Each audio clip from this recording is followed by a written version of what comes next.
দেখুন, একদম তৃণমূলের এটা নতুন পলিসি হয়েছে, সর্বৈব মিথ্যে কথা। রাজু দাস বলে যে সামনে থেকে ছেলেটি নেতৃত্ব দিচ্ছিল, সে 2021 সাল পর্যন্ত বিজেপি করত। 2021 সালে রীতিমতো পতাকা ধরে তৃণমূল কংগ্রেসে জয়েন করেছে। দেখুন, কৌশল একটাই, যে এর আগে আমরা যখন বজবজে গেছিলাম, আমি যখন বজবজে গেছিলাম, তখন হয়েছিল প্রথম ধাপ। বোঝাই যাচ্ছে যেটা স্টেপ বাই স্টেপ এগোচ্ছে। অভিষেক ব্যানার্জির নির্দেশে তখন শুধু গেরুয়া ফেটি আর মাথায় গেরুয়া তিলক, এই গেরুয়া তিলক দিয়ে তখন তারা বলছিল যে তারা বিজেপি বলেনি তখন, কিন্তু তখন শুধু হিন্দু। আর এবার এক স্টেপ এগিয়ে বলছে আমরা বিজেপি। তো এই হচ্ছে বিষয়। এই পুরো বিষয়টা তৃণমূল কংগ্রেসের যে প্ল্যানিং অনুসারে হচ্ছে সেটা পরিষ্কার বোঝা যাচ্ছে। আর যে নেতৃত্ব দিচ্ছিল তার তো 21-এই বিজেপি ছেড়ে তৃণমূল জয়েন করেছে, তার ছবি পর্যন্ত আছে।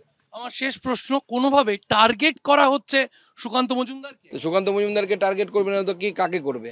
যে গাছে ফল থাকবে সে গাছেই ঢিল মারবে লোকে।